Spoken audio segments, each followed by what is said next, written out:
හෙළ සංස්කෘතිය එහෙමයි. කසාද බඳින වෙලාවේ දිවුරුම් දෙනවානේ. ගුණසේනගේ සහ සිරියාවතීගේ වැඩිමහල් දියණිය වූ දයාවති අද සිට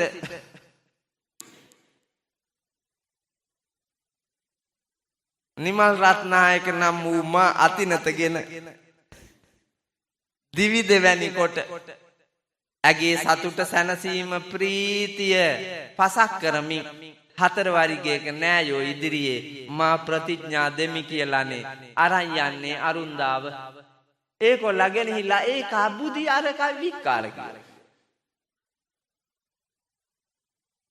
එහෙම එකක් මගේ දරු පැටව් අහසට දෑත දිගු කරන් අම්මයි කියා ගමටම හඬ තලයි වැරෙන් සින්න වෙන ඉඩම මට ගොඩ ගන්න බෑ ඉතින් යන්න උඹ ගියා උකසට දරුසනේ අරන් ඇහැල මල් පිපුණු දෙවටෙදි හමු වෙලා එදා දුන්නු බහ නිසා උඹටත් දුක උරුම වුණා අහස් යන්තරේ ගේ පැල පසු කරන් ගියා පුංචි උන් අඬයි අම්මා බැස්සේ නෑ කියා කන්න බෑ කියයි බත් බුලි ලොකු වැඩි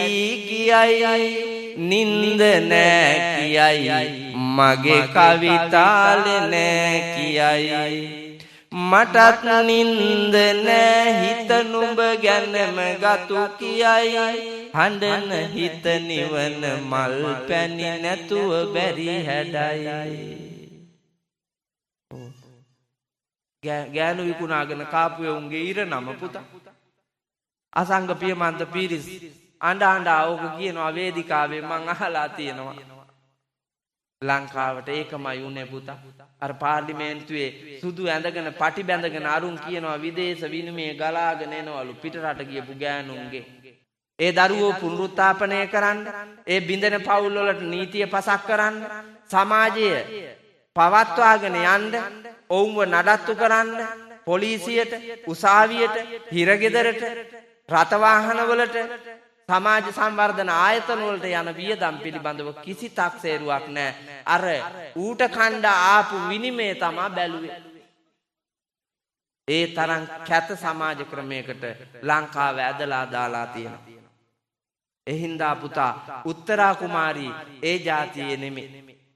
උත්තරා කුමාරී උතුම් ළඳා යන්න කලින් බැලුවා යන්නේ මොකා එක්කද අම්මයි තාත්තයි කැමැත්ත තියෙන්නේ ඌට නමුත් මන් දන්නවා ඌ හොඳ මිනිහෙක් නෙවෙයි නමුත් මව්පියන් රිදවන්න හොඳ නැහැ දුක් විඳලා මාව නිර්මාණය කළේ මං ඌ එක්ක යනවා ඇත්ත හැබැයි මං ගිහිල්ලා ඌව හදනවා පාණ්ඩක වීර්යවන්ත උත්තම ගෑණියෙකුගේ තියෙන යසෝදරා ගතිය මං යසෝදරා ගතිය කියලා කියන්නේ මං ආදරේම මේ ලෝක ඉතිහාසයේ ඉඳලා වර්තමානයේ දක්වා මගේ අම්මාටත් වඩා මං ආදරේ කාටද යසෝදරාට පුතා මං යසෝදරාවට හරි ආදරේ ඒ උතුම් කුලඟන ගති ලක්ෂණ මගේ අම්මා ගාවවත් නැහැ මං දන්නවා බෞද්ධ දර්ශනයට අනුව මගේ අම්මාද ලෝභ හිතනවා වෙලාවකට සිද්ධාර්ථ කුමාරයා ගිහිගේ හැරදාලා බබා හම්බෙච්ච දවසේ ගිහිල්ලත් යසෝදරාව සාප කළේ නෑ දුක්ුනේ නෑ බැන්නේ නෑ අපේ අම්මා මම පන්සල පූජා කරලා යන දවසේ අඬාපු ඇඳිල්ල බලන් දුක් විඳලා මං අවුරුදු 18ක් ඒකේ හිටියා දුක් විඳලා හදාපු පන්සල අතහැරලා පිස්සුද දන්නේ කොහෙද යන්න යනවා කියලා මං කැලේට ගියේ පුතා කුඩෙත් තරම් පොල්ලතු කොට කර කරන පොඩි පැලක් හදාගෙන ඒකට ගියේ එනවා අඬනවා දුක් විඳිනවලු කියලා මං දැන් පුතා ඒ මං ගියපු කැලේ අර හිටපු එකටත් වඩා ලස්සන පන්සලක් කෙරුවා දැන් මිනිස්සු ඇවිල්ලා කියනවා ඔබ වහන්සේට නෙමෙයි පිස්සු අපිට. මට එදා ඔක්කොම පිස්සු කියලා කිව්වා. දැන් කියනවා මිනිස්සුන්ට තමයිලු පිස්සු. ඒක තමයි ඇත්ත පුත. සිද්ධාර්ථ කුමාරයා ගිහිගේ හැරලා යන වෙලාවේ මිනිස්සු ඔක්කොම කිව්වා රාජ්‍යෙම මේ කුමාරයාට පිස්සු කියලා. මල් ගහවාගේ දිව්‍යාංගනාවක් වාගේ ගෑණි රාජ්‍ය පරම්පරා දෙක දීපල සක්විති මහරජකමේ උරුමය මෙව්වා ඔක්කොම දාලා කැලේ යන්න ගියා පුතා. ඔයාලා වුණත් අද කියනවා පිස්සු කියලා මන් දන්නවා. යසෝදරාව ස්වයං විමර්ශනයක් කළාලු. ස්වයං විමර්ශන මේක යුග ජීවිතයට හරි වටින එකක් පුතා. ජීවන ගමනේදී පවුල ඇතුලේ ගැටලුවක් මතුවෙනකොට මිනිහාත් ගෑනිත් ස්වයං විමර්ශනයක් කරන්න ඕනේ. ගෙයි ගින්දර පිට දෙන්න කලින්. ගෙයි ගින්දර පිටත් එපා පිට ගින්දර ගෙටත් එපා අපි දුක සැප එකට විඳමු එතන තමයි අමර සැප. රුක්මනී දේවිද කොහෙද කියනවා මං අහගෙන. ඒක තමයි ඇත්තටම නිවන. යසෝදරාව හයියෙන් ඇඬුවේ නෑලු රාජ්‍යයේ කිසිවෙකුට රජ වාසලේ කිසිවෙකුට ඇහෙන්න. හිතින් ඇය දුක් වෙලා විමර්ශනය කළාලු ඇයි මෙහෙම වුනේ කියලා. එතකොට ඇයට සංසාර ඥානය පහළ වුණා. පෙර විඥානය පහළ වුණා. පහළ වෙලා ඇය දකිනවා සාරා සංකේය කල්පලක්ෂයක් පාරමී දම් පුරා ආ ගමනේ දෛවඥයන් ඒකාන්තයෙන් බුදු වෙනවා යයි කී බුද්ධත්වයටමයි යන්නේ. ඒ වෙලාවේ යසෝදරා ප්‍රාර්ථනා කරනවා ඔබට බුදු බව ලැබේවා කියලා. උතුම් ගෑණිය. ඒ වාගේ චරිත ඕනෑනේ පුතේ මේ සමාජෙට. මං අම්මට කිව්වා ඒක. ඒ වාගේ චරිතයක් ඕනේ කියලා. නැත්තම් සිල් ගත්තට අම්මා ඇටමාලේ දාගෙන අම්මා බොරුවක් කරන කෙනෙක් වෙනවා.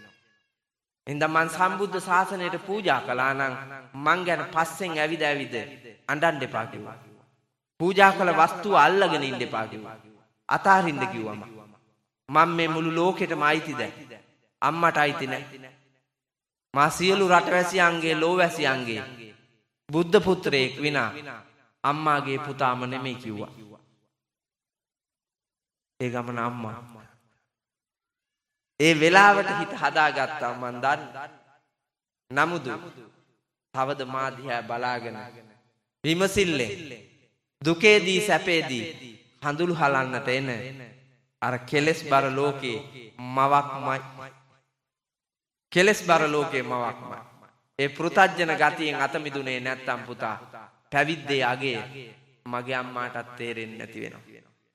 එහින්දා අල්ලාගෙන තියෙන ලෝකේ අතහරින්නට නම් අර උත්තරා කුමාරේ බෝසත් ගති ලක්ෂණ අරගෙන කුමාරයාව කසාද බඳින්නේ හදනවමයි මම මේ මෝඩයව කියලා. සල්ලාල මෝඩෙක් පුතා.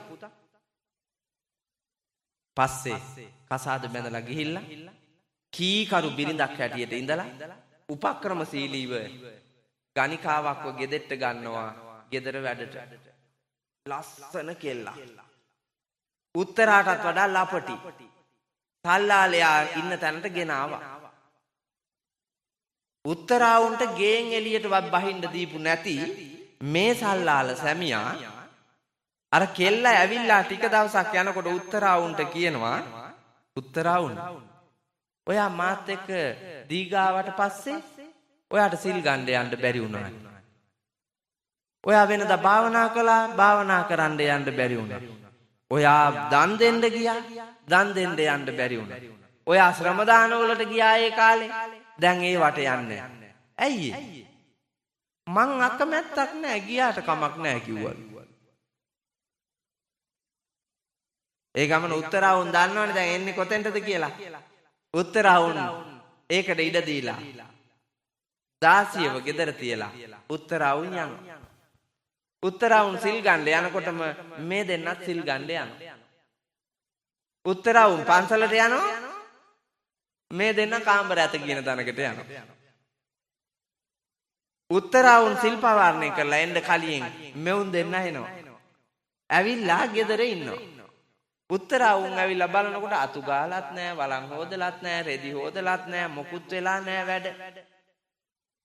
උත්තරා උන් ප්‍රීතියෙන් අර කෙල්ලටද කතා කරගෙන සන්තෝෂයෙන් දුවක් ඉදිරියේ මවක් වාගේ සනසමින් දෙන්නම වැඩ කරනවා.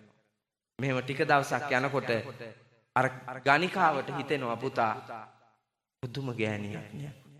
මේ ගෙදර සිද්ධ වෙන ඔක්කොම මෙවුන්දා දන්නවා. උත්තරා වුන් දන්නවා. මේ කුමාරිකාව දන්නවා. දැනගෙනත් මා කෙරෙහි මවක්සේ ලෙන්ගතුයි. සැමියාට උතුම් බිරිඳක්සේ ලෙන්ගතුයි. හිත පුතා කෑග ගහ කියන්න ගත්තා. ඒ ගමන වාව ගන්න බැරුව උත්තරා වුන්ට වැඳලා අහනවා ඔබ මේ ගෙදර සිද්ධ වෙන සියල්ල දැක දැක මෙහෙම ඉන්නේ කොහොමද කියලා. ඒ ගමන උත්තරා වුන් කියනවා ඔබටත් හිමි නැති මටත් හිමි නැති මා සැමියාටද හිමි නැති මේ తాවකාලික ශරීර ඔක්කොම කුණු වෙන සුළු. මේ ජරාවෙන් වැසී ගිය ශරීරය ක්‍රමයෙන් විනාශ වෙනකොට ඔබව මා කුමරුටවත් මා කුමරුටවත් මට මගේ කුමරුවත් ඔබට ඒ කුමරුවත් වටින්නේ නැතුව ය. කුණු උදාට දිරු උදාට එතකම් විතරයි මේ කරන නාඩගම්. එහින්දා මා ලෝකය ගැන දන්නවා. ලෞතුරු තථාගත බුදුරජාණන් වහන්සේ පෙන්වා වදාළේ එයයි කිව්වාම උත්තරාවුන්ට දන ගහලා වැඳලා සමාව ගන්න. කුමාරයා ඇවිල්ලා පුතා උත්තරාවුන්ගේ අත් දෙක අල්ලලා සමාව අරගෙන මහා දානයක් හදාගෙන බුදුහාඳුරු ළඟට යනවා. එදා ධම්වලඳා නිමාවේ බුදුරජාණන් වහන්සේ උත්තරාවුන් වර්ණනා කොට දේශනා කොට වදාළ ගාථාව තමයි මම ඔබට කිව්වේ. අක්කෝ දේන ජිනේ කෝදං අසාදුං සාදුනා ජිනේ ජිනේ කදරියන් දානේන සච්චේ නාලික වාදිනා. මේ ලෝකයේ දිනන්න පුතා මේ ගුණ ධර්ම ටික ඕන. වෛරය නැති කරගෙන ලෝකේ ජය ගන්න නම් මෛත්‍රිය තියෙන්න ඕන. මෙතන ගොඩක් වෛරී චේතනා තියෙන අය ඉන්නවා. ඔබ කොච්චර නෑ කිව්වත් මම පිළිගන්නේ. ඔබ වැඩිපුර වෛර කරන්නේ කාටද? ඔබ වැඩියෙන් වෛර කරන්නේ කාටද? සමහර විට සැමියාට, සමහර විට බිරිඳට, සමහර විට දෙමව්පියන්ට, සමහර විට දරුවන්ට, සමහර විට සහෝදරයන්ට, සහෝදරියන්ට, සමහර විට පුතා නැන්දම්මාට, මාමණ්ඩියට, සමහර විට අසල්වැසියන්ට මේ විදිහට පුතේ වැඩිපුර වෛරක්කාරයෝ නෑයෝ. තරහකාරයෝ නෑයෝ නේ. දැන් පුතා එනමල්පත අයගේ වෛරක්කාරයෝ ගල් කිරියාගම නෑ. නෑනේ. නෑ මන් දන්නා තරමින් එනපල්පත අයගේ තරහකාරයෝ ගල් කිරියාගම නෑ. හිටියොත් මම විතරයි. එනමල්පත අයගේ තරහකාරයෙක් හිටියොත් අද නිර්මාණය වෙනවා ඒ මම විතරයි ගල් කිරියාගම. නැත්තම් හේතුව පුතා බෙදා ගන්න જાති නෑනේ. එනමල්පත අයට තමයි බෙදා ගන්න තියෙන්නේ. නෑයන්ට තමයි බෙදා ගන්න තියෙන්නේ. මේ මෙතන සිල් ගන්න එන නාකි අම්මලා ඉන්නානේ. ඕවුන්දලා වෛරෙන් ඉන්නේ අප්පා. කාත් එක්කද? කාත් එක්කද අම්මා වෛරේ? මාත් එක්කද? නෑ. එහෙනම් පුතාගේ ගෑනිත් එක්ක අම්මා පුතාගේ ගෑනිත් එක්ක වෛරේ. හරිද වැරදිද? භාගෙට භාගයක් අවම වශයෙන් භාගෙට භාගයක් පුතා වෛරෙන් ඉන්නේ ලේලිලත් එක්ක. ඒක තමයි ඇත්ත. පිරිමි සාක්ෂි දරයි මං කියන්නේ ඇත්තද බොරුද කියලා. ඕක තමයි ඇත්ත. ඔවුන්දලා කොහොමද පුතා සිල් ගන්න? ඔවුන්දලා කොහොමද භාවනා කරන්නේ? ඔවුන්දලා කොහොමද දන් දෙන්නේ? ලේලිට පින් කරන්නත් බෑ. නැන්දම්මට පින් කරන්නත් බෑ. ඔවුන්දලා වෛරෙන් ඉන්නේ. ඒ නිසා උඹලාට යහපතක් වේවා කියලා පතන්ඩ මෙත් සිතක් උන්දට පහළ වෙන්න එපැයි මව්කමත් එක්ක. ඒ උන්දට එහෙම එන්නේ. දීගෙට එන දුවට තියෙන්න ඕනෑ සිතුවිල්ල. මා මේ අතිනත ගත්ත මේ ජව සම්පන්න ලස්සන හුරුබුහුටි යමක් කමක් ඇති මේ සැමියා මන් තෝරගත්තේ ඒකාගේ මේ පෙනුම සහ උගේ වස්තුව දිහා බලලා. මේ සියල්ලම මොහුට උරුම කළ උත්තමාවිය මෑ මොහුගේ අම්මා. ඒ මගේ නැන්දම්මා. අද සිට මං මගේ අම්මා වගේම මේ උතුම් පූජාව පැවැත් වූ මගේ නැන්දම්මාටද මෙත්සිතින් සලකනවා කියලා හිතවුවා නම් වෛරේ නෑ. වෛරේ උපදින්නේ නෑ. මාමයි බෑනයි ගැටලුවක් නෑ පුතා. නැන්දම්මයි මාමයි ගැටලුවක් නෑ. නැන්දම්මයි බෑනයි දෙන්න අතේ ගැටලුවකුත් නෑ. මේ සත්තු දෙන්නා තමා පුතා යක්කුවාගේ ඉන්නේ. මොකද්ද පුතා මේක? ඔකට හේතුව කියන්නද මම? සංසාර ගමනේ පව් කරපු හින්දා තමා ගෑණියක් වෙලා උපදින්නේ. පිරිමියෙක් වෙන්න තරම් පින් නැතුව පාපයට තමා ගෑණියක් වෙන්නේ. ඒකට හේතුව මෝඩකම. ඒ මෝඩකමම පුතා ප්‍රදර්ශනය කරනවා මේ බිහි වෙලා මෙවුන්දලාට ලබන භවයේ මේකත් නැහැ. ඔවුන්දලාට ලබන භවයේ මේ ජීවිතෙත් නැහැ. හම්බෙන්නේ අර පන්සල ඉස්සරහා ඉන්න ජීවිත. මෙතන හිටපු උන්දා ගියා යන්න. ඊළඟට ඔබට උරුම බණ අහනවා. බණ අහන්න ඇවිල්ලා හිටියේ. සංසාර පුරුද්දක්. බණ ඇහුවත් බැල්ලි වෙලා පුතා. ඇයි? අර වාගේ බලු වැඩ කරලා නීච වැඩ කරලා අර අහිංසක පිරිමි කී දෙනෙක්ගේ ජීවිත අවුල් කරනවද බලන්න. මිනිසුන්ට පිස්සු වාගේ. පිටට කියන්නත් බෑ. අම්මට කියලා විසඳ ගන්නත් බෑ. ගෑණිට කියලා විසඳ ගන්නත් බෑ. කොල්ලා හිර වෙනවා ගිරේට අහුවෙච්ච පුවක් ගෙඩිය වාගේ.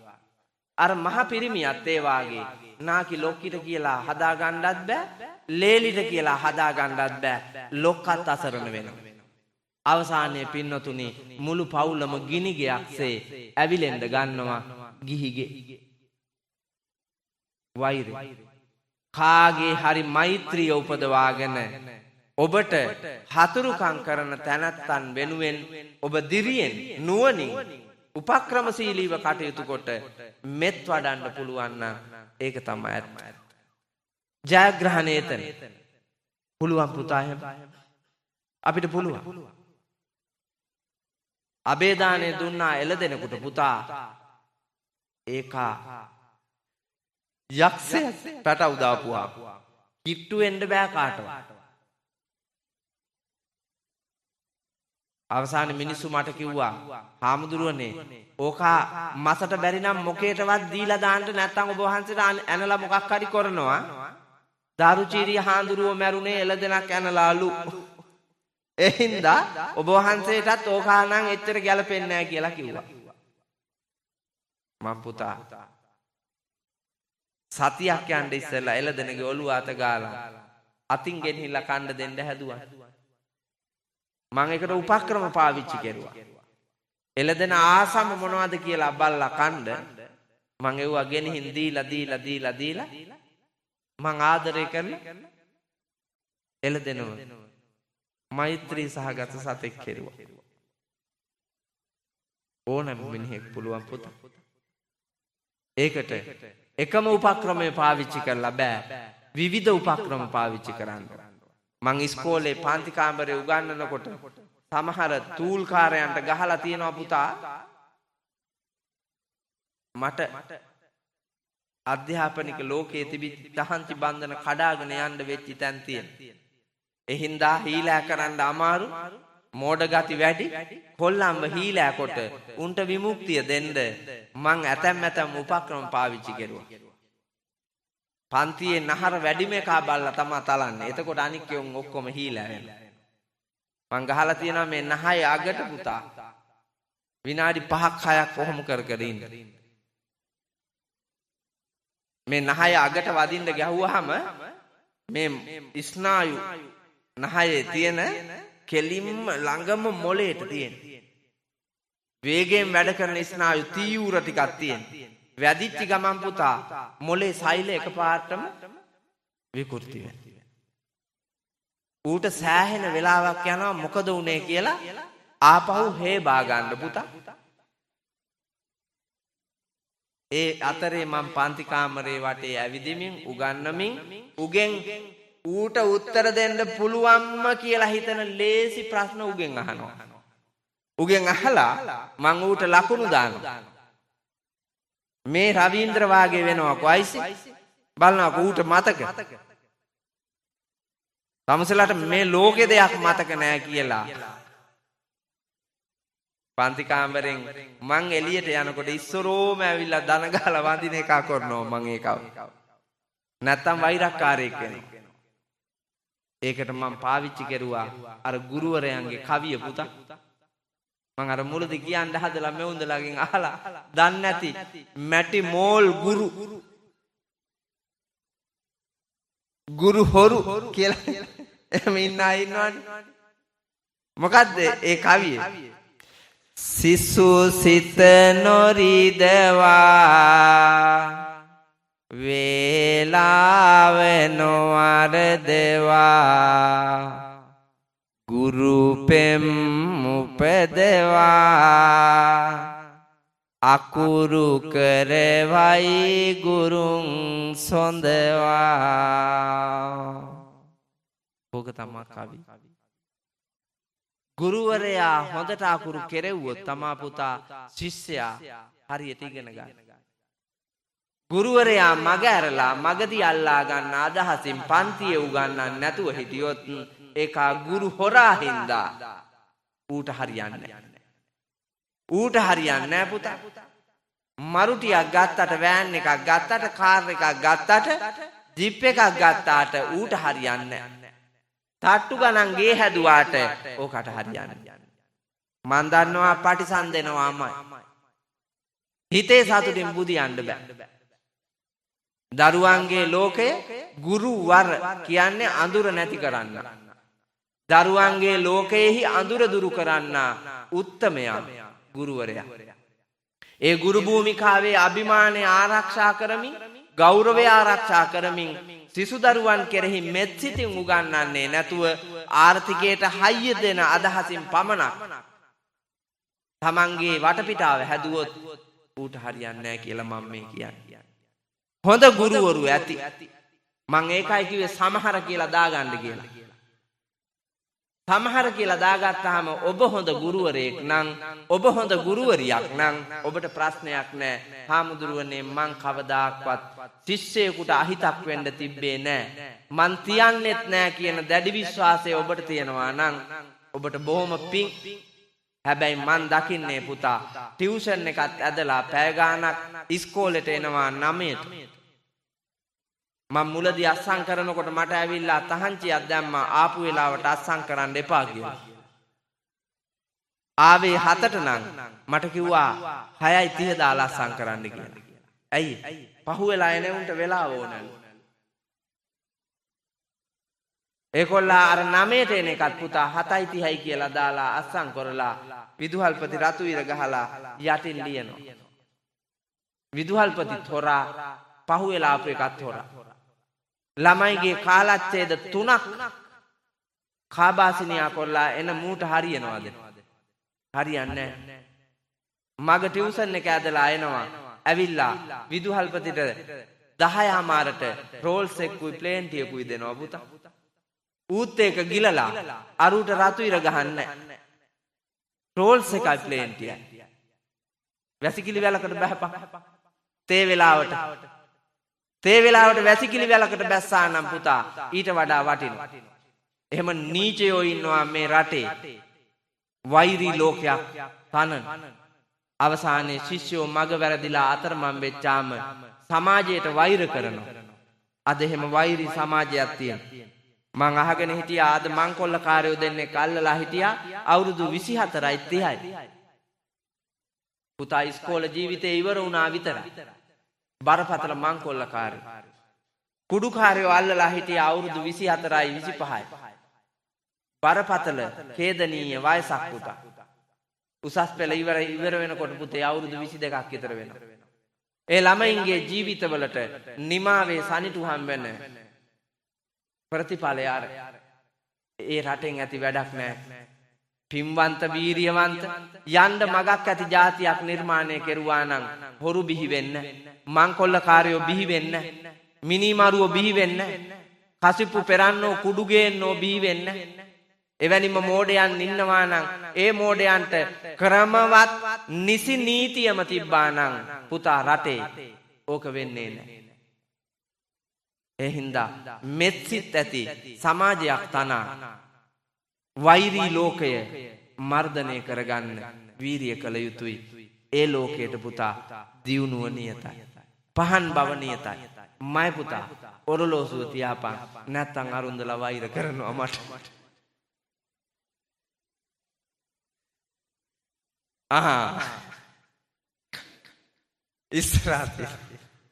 ඉස්සරහා තියෙනවා මට දුකයි පුතා දැන් දැක්කේ ඔරලෝසුව. අමරදේව මහත්තයා ලස්සන සින්දුවක් කියලා තියෙනවා.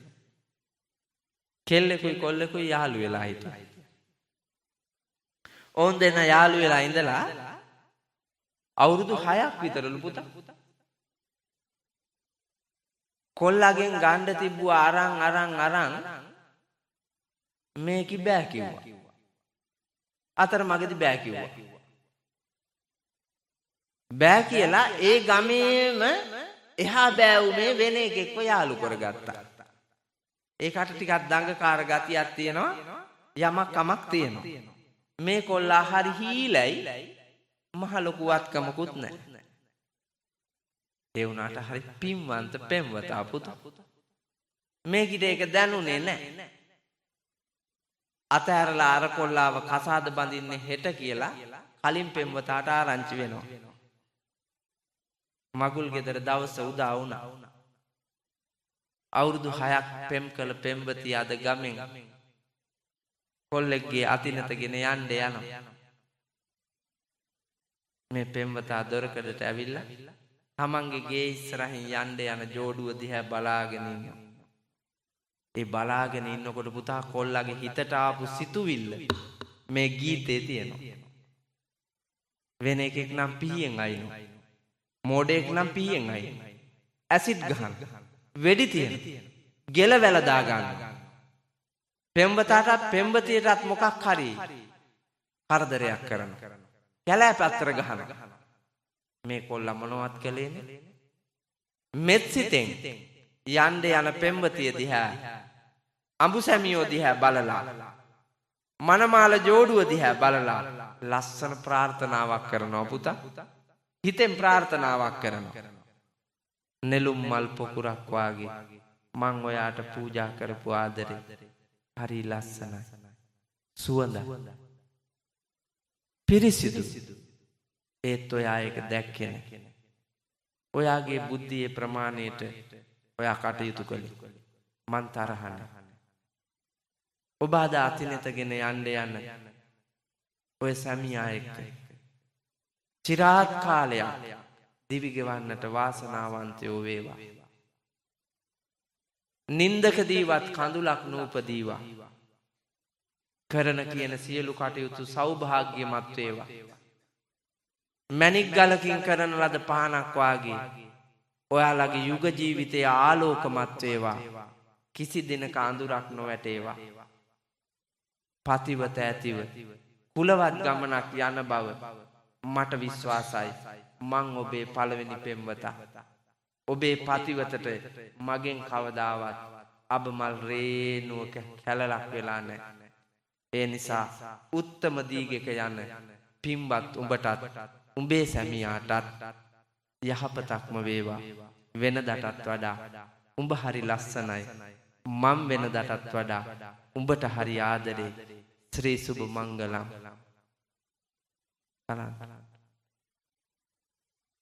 ඒකනේ භාවනාව.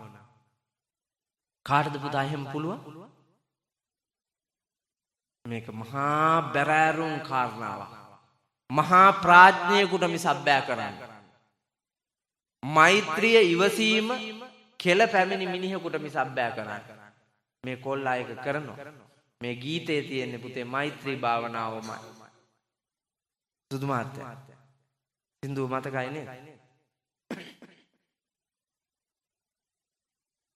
මොකද්ද සින්දුව? විකසිත පෙම් පොකුරු පියුම් ඔබේ පායට පොඩි වී ගියාදෙන් පතිකුලයට අද මට පිටුපා යන්න මගේ සොඳුරු ලඳුනේ මගේ සොඳුරු ලඳුනේ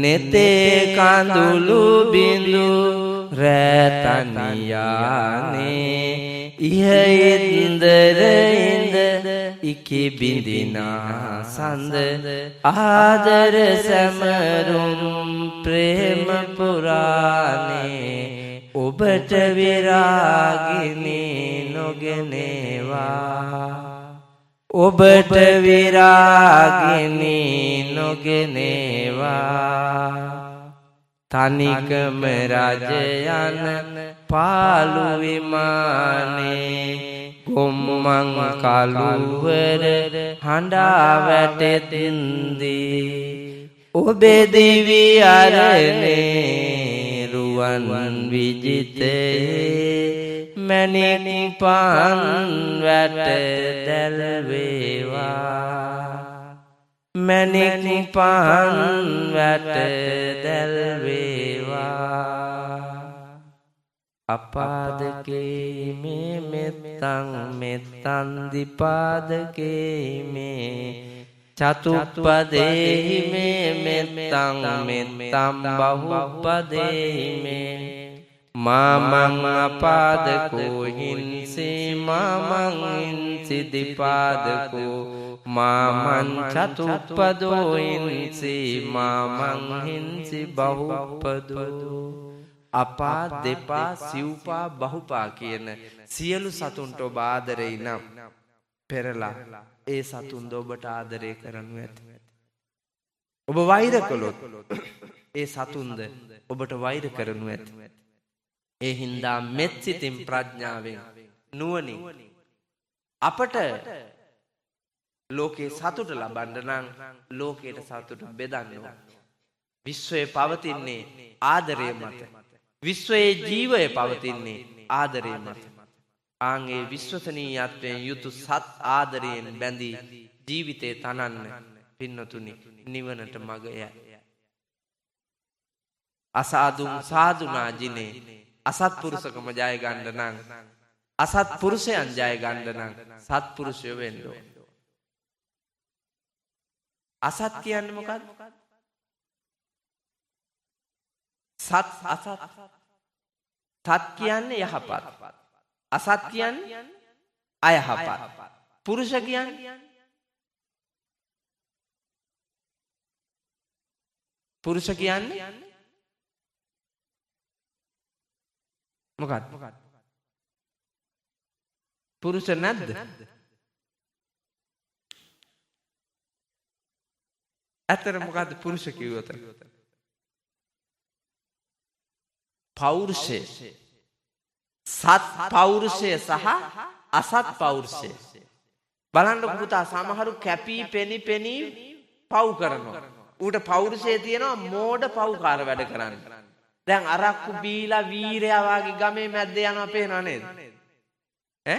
මහ චණ්ඩාල ගති පැවතුම් තියෙන මේකා අරක්කු බීලා පාරේ සරම මේ පැත්තත් අල්ලාගෙන කෙටියට මූ වෙනවා පාර පුරාම වාහනයක් ආවට අයින් වෙන්නෙත් නැහැ. මුගේ පෞරුෂය. හැබැයි පුතා අසත් පෞරුෂයක් තියෙනවා. සත් නෙමෙයි. ඒ වගේම සල්ලාලකම් කරනවා පෞරුෂය පෙන්නනවා. හොරකම් කරනවා පෞරුෂය පෙන්වනවා.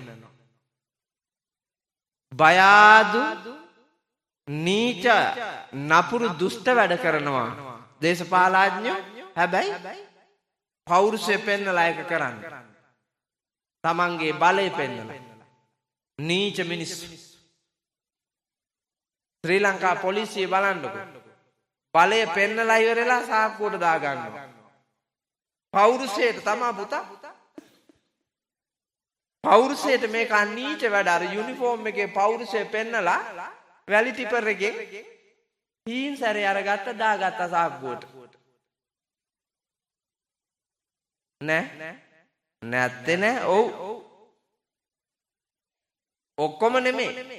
සමහර කියන වචනේ දාන්න ඕන. සමහර. එතකොට හැමෝම අහුවෙන්නේ නැතුව අහුවෙනවා. හැබැයි පුතා මතක තියාගන්න සමහර වුණාට හැමෝම කියන එකට යුනිෆෝම් එක වැටෙනවා. අර ලේබලේ වැටෙනවා පුතා. සියලු පොලිස් කාර්යෝ ඒ ගොඩට වැටෙනවා. මේකත් එහෙම. මේ අරහත් දජයත් එහෙම. පහුගිය දවස්වල පුතා මේ අරහත් දජේ පාරේ ගහගත්තා. බොහෝ දේ කෙරුවා. ඒ වෙලාවේ ඒ රූපරාම ඔක්කොම අරගෙන ඒ වගේ කපන්න ඕනෑ කෑලි කපලා හාමුදුරුවරු ගහනෙව්වා විතරක් ඉන්ටර්නෙට් එක හරහා ලෝකෙට යවුවා රටවල් වලට. අවසානයේ හාමුදුරුවෝ ත්‍රස්තවාදියෙක් වාගේ පුතා ලෝකෙ දැක්කා. මේ යුනිෆෝම් එක ඒ තරම්. මේ අරහත් දජේ පුතා පාරිශුද්ධ එකක්.